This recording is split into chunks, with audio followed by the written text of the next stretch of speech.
Here is everything you need to know about today's meeting between US officials and Ukrainian officials inside of Miami.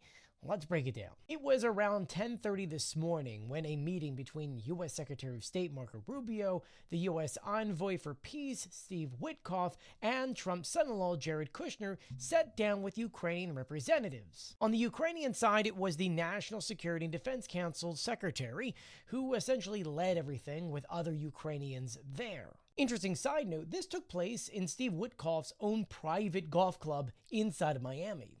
When the talks were over, we heard from Marco Rubio, who said that the talks were very productive and that they were focused not on just ending the war in Ukraine, but also Ukraine's long-term stability. The Ukrainian side kind of echoed the same thing, but also said that Ukraine had made substantial progress towards a dignified peace and that both sides had aligned on the core goals, that is, security, sovereignty, and durable peace. Behind the scenes, as we've reported before, the conversations were quote-unquote tough but constructive, because there truly was a lot they needed to dig into, such as security guarantees and where the land is going to be divided up. Ultimately, Steve Witkoff wanted those two things locked up before they went to Putin sometime next week, which could be anywhere between the 2nd and the 5th. But the main goal of these talks were to essentially go back to that 28-point plan that Witkoff was trying to push onto Trump, which then got revised to 19, and then they want to solidify a few of those parts before then presenting them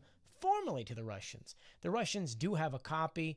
They're not happy about it, but there's going to be a little bit of an update to it when Witkoff goes out there. We did hear from Zelensky once the meeting was over and after he was briefed. He had taken a telegram and then later on X to say, "It is important that the talks have a constructive dynamic and that all issues were discussed openly with a clear focus on ensuring Ukraine's sovereignty and national interest. I am grateful to the United States, to President Trump's team, and to the president personally for the time that's being invested so intensely in defining the steps to end the war. We'll continue working. I look forward to receiving a full report from our team during a personal meeting." And that, my friends, is that.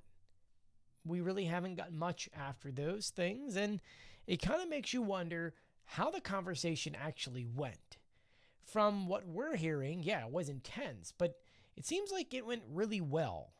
But then again, we'll see what happens next week once the Russians get the full report.